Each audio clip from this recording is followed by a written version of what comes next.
नमस्कार दोस्तों। आज 31 दिसंबर 2024 है।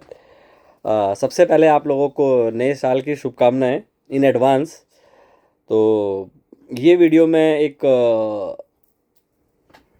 नेक्स्ट ईयर के व्यू के अकॉर्डिंग बना रहा हूँ कि मुझे क्या लगता है अगले साल में कि बाज़ार कैसे परफॉर्म करने वाले हैं।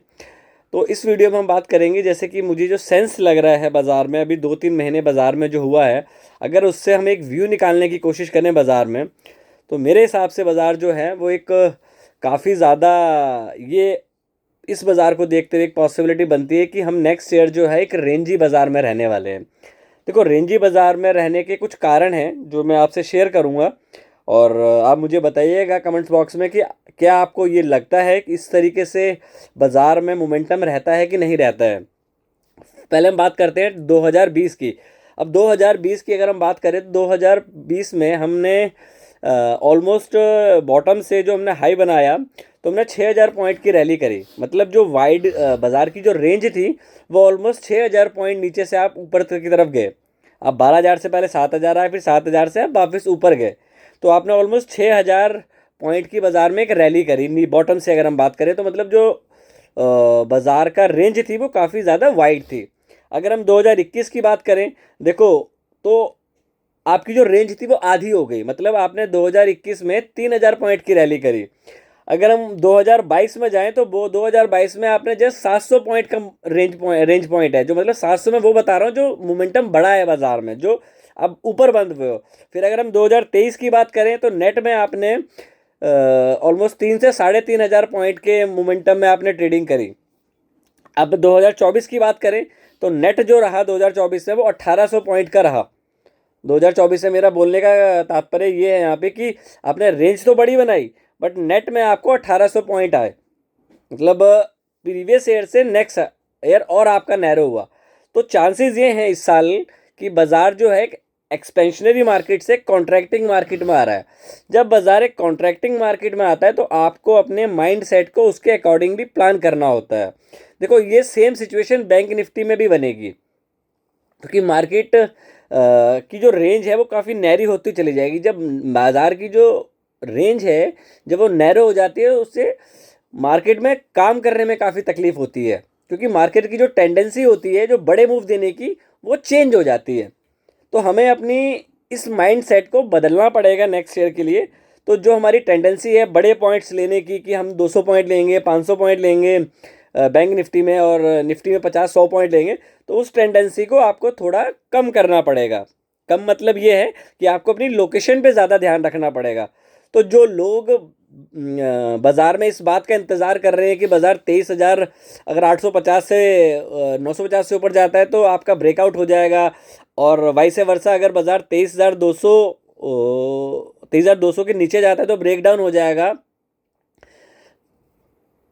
मुझे नहीं लगता बाज़ार में कोई इस तरीके का मोमेंटम आपको आने वाला है।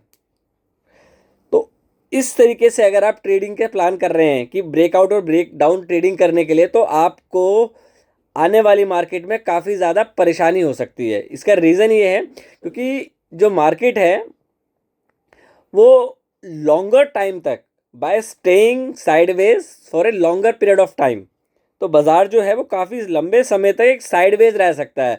क्योंकि देखो, हमारे बाज़ार में सबसे बड़ी समस्या क्या है कि इंडेक्स को बड़ी इजीली मैनेज किया जा सकता है। आप 3 शेयर ऊपर कर दो, 2 शेयर नीचे कर दो, आपका इंडेक्स मैनेज हो जाएगा। सेम वाइस से वर्से समस्या बैंक के साथ भी हो सकती है।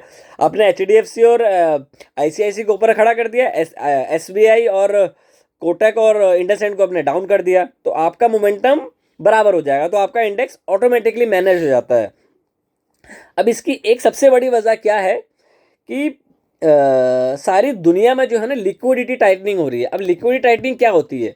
देखो, लिक्विडिटी टाइटनिंग जो होती है मतलब जहाँ पे कि पैसे को क्रंच किया जा रहा है, मतलब रोका जा रहा है अपने हाथों में।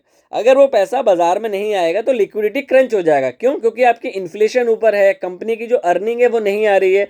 अगर किसी भी कंपनी के रिजल्ट नहीं आ रहे हैं और किसी की सैलरी नहीं बढ़ रही है, किसी की ग्रोथ नहीं हो रही है, तो बाजार में वो पैसा सर्कुलेट नहीं होगा। अगर बाजार में सर्कुलेशन नहीं आएगा तो बाजार की ग्रोथ नहीं होगी। तो जो कि आपको पिछले क्वार्टर में भी कंपनियों के रिजल्ट में देखने को मिला है, और आपको आने वाले क्वार्टर में भी ये चीज़ सेम देखने को मिलेगी।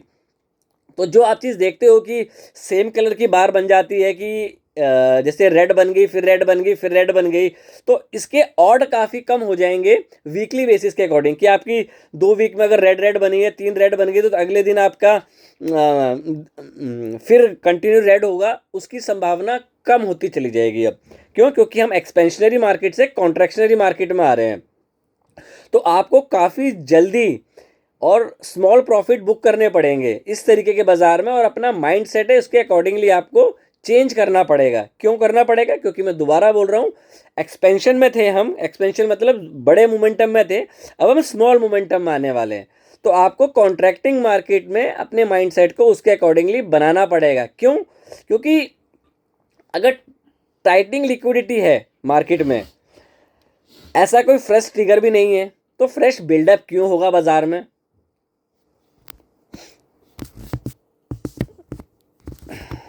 तो फ्रेश बिल्डअप बाजार में क्यों होगा?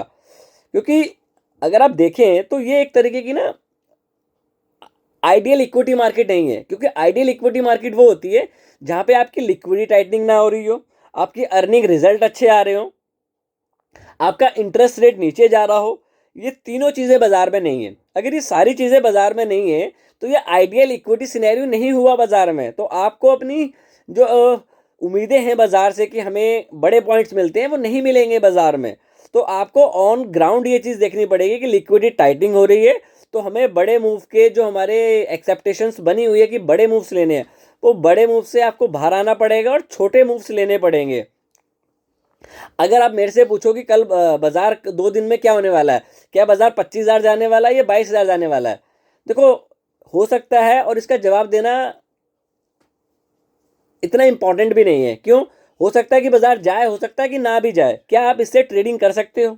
नहीं कर सकते हो, क्योंकि ये एक व्यू है, लंबा बना रहे हो कि आज बाजार 23,000 पे है, तो क्या अगले हफ्ते या अगले महीने 25,000 चला जाएगा? मुझे नहीं लगता। क्या आपका बाजार 23,700 पे है, 800 पे, क्या 22,000 तोड़ने वाले हो? मुझे नहीं लगता जल्दी। तो ये चीज़ आपको खुद सोचनी पड़ेगी, क्योंकि 100 जगहों पे अगर आप हाथ पैर मारोगे तो अल्टीमेटली आपको कुछ मिलेगा नहीं। तो ये टाइम है, आपको अपने माइंड सेट पर वर्क करना पड़ेगा, छोटे पॉइंट्स लेने पड़ेंगे, अपनी लोकेशन को मार्क करना पड़ेगा और अपनी बाउंड्रीज को मार्क करना पड़ेगा। अगर आप ये कर पाएंगे तो आप इस बाज़ार में सरवाइव कर पाएंगे। क्योंकि हो सकता है कि 2025 आपका नया स्टार्ट हो रहा है, इसमें कॉन्ट्रैक्टिंग मार्केट ज़्यादा रहे अदर देन जो आपने लास्ट ईयर में देखी है। क्योंकि बाज़ार बाय नेचर जो इंडेक्स है वो ट्रेंडी नहीं होते, रेंजी होते हैं, स्टॉक्स आपके ट्रेंडी होते हैं। तो अगर ये वीडियो अच्छा लगा हो तो प्लीज़ वीडियो को लाइक करें, शेयर करें एंड चैनल को सब्सक्राइब करें। तो इससे एक फर्दर इस तरह की मोटिवेशन वीडियो बनाने का एक अपॉर्चुनिटी हमें भी मिलती है और एक अच्छा कॉन्फिडेंस बिल्डअप होता है। और मॉर्निंग की वीडियो में ट्रेड प्लान की कल बनाऊंगा, क्योंकि फ़िलहाल बाज़ार एक रेंज ही है और इस बाज़ार में आपको दोनों साइड के मोमेंटम खेलने को मिलेंगे। Take care and trade well.